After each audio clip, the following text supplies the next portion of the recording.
change for us. So basically, what they're advocating or what they're advancing is Islamization of the society itself. So now, when they become a strong city and they become like a fortress, now all of a sudden it becomes secure area. They would know who's going in and who's coming out. And beside all this, what happened? It'll become a nation inside nation. It'll become a little Islamic nation inside our American world. So therefore, it's an invasion, it's a settlement, it's a new life by itself for hostile takeover. And if America does not stand up against this, how long do you think it could take potentially until this Islamic State takes place and becomes dominant in the West?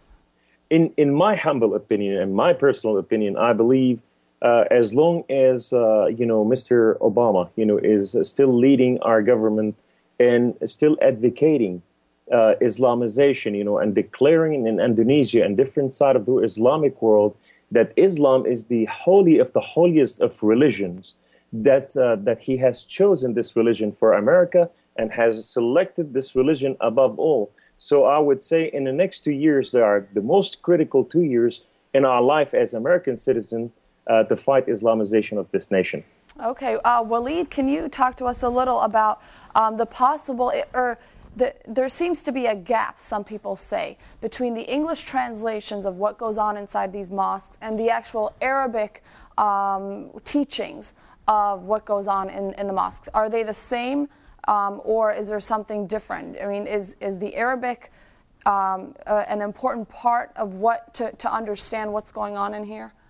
I'm documenting a litany of statements made by several Muslim leaders in a book that I'm doing titled Doublespeak, in which I explain the actions of what I call the Islamist Trojan horses.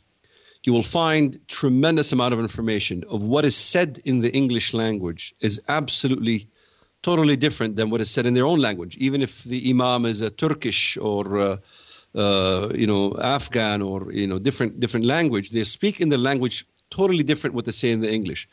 You could see that even in Germany in history, which you had Imam Sheikh Qibrisi, who's a Sufi Muslim, who says in the Turkish language, translated to the English, glory and blessing to the Lord of the two worlds, who is the cause of these days. Definitely the victory belongs to Islam. What's he talking about? He continues to say, this flood of people here are a sign of the glorious Islam. And he goes on to talk about how the Ottomans ruled one day and how the West will bow to Islam. When you hear these kind of imams speak in the English language, they say things totally different. They talk about bridge building. They talk about peaceful Islam. They condemn terrorism. You find Faisal Abdul Rauf also with a litany of statements in even articles that he written in Jordanian newspaper, like Al-Ghad newspaper, talking about how he supports terrorism. When you see him on Western media, they say, well, he does not want to condemn Hamas. He's pleading the fifth. But when you look in the Arabic language in his article, he says, people asked me right after 9/11 attacks as to why we call these organizations Hamas, Hezbollah, the Party of Allah. Why use Islamic names to these violent movements? And I tell them this, that the spark of law and justice begins in organizations like these. Those are absolutely emphatic statements openly supporting the terrorist agenda, openly supporting Hamas. And this is why I always like to make the argument. You had Anwar Awlaki. Anwar Awlaki, he got on TV and NPR. He says, I condemn terrorism. I want bridge building, so on and so forth. Yet today, there seems to be American military drones looking for Anwar Awlaki, wanted, dead or alive. So what is the difference between what Anwar Awlaki says in the English and what Faisal Abdul Rauf, the guy behind the Ground Zero Mosque, says in the English? They say the same exact things in the English. And in the Arabic, they say the same exact things. Except Faisal Abdul Rauf is a slick willy. He says, I will do this by a political act. Same as Abraham Hooper of CARE. They want to do it by political act. They was asked, what do you think of Islam in America? He says, I don't believe that we should spread violence, but I will do it through peaceful means or political means. So we need to focus on the political side of Islam. Even you have Rashad Hussain. I was looking in the media on things he made statements in Arab media, which was never published in Western media at all. And he was interviewed in Al Ahram newspaper. Rashad Hussain is the speechwriter for President Obama. He's the one that wrote the speech for the historical speech that Obama did in Egypt. And he was asked by the editor of Al Ahram newspaper, why don't you intervene and suggest things to the president about the Iranian situation with the nuclear? And he did not answer. And the editor continued to say, well, he's not commenting. Then he persisted again. He says, are you going to intervene since you write by the president to do something about the Iranian nuclear situation? And he said, I will do it when the right time comes. Well, what's that all about?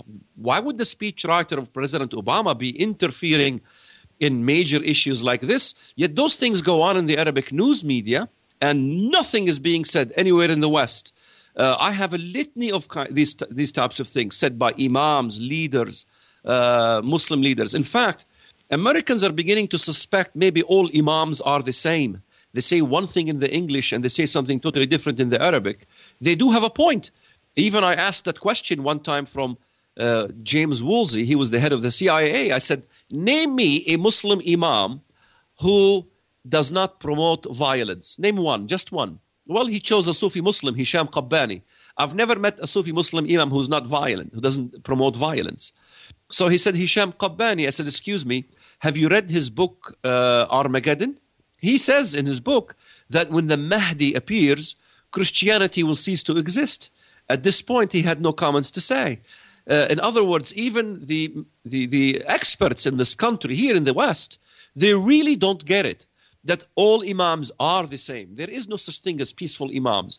There could be a liberal imam or a Muslim who liberated himself from Sharia. This is why when you began the program, I was asking myself the question. You were saying Wahhabist form of Islam. Well, excuse me, Sufi form of Islam as well is the same as the Wahhabist form of Islam. There's no difference. The persistent terrorist threat, well, I forget the persistent terrorist threat. What about the Sharia threat? We need to focus on the Sharia threat before we focus on the terrorist threat. All these imams support Sharia. Now, the question I always have is, if all these imams support Sharia, then all these imams are radical. And whoever supports Sharia is radical, is not a moderate.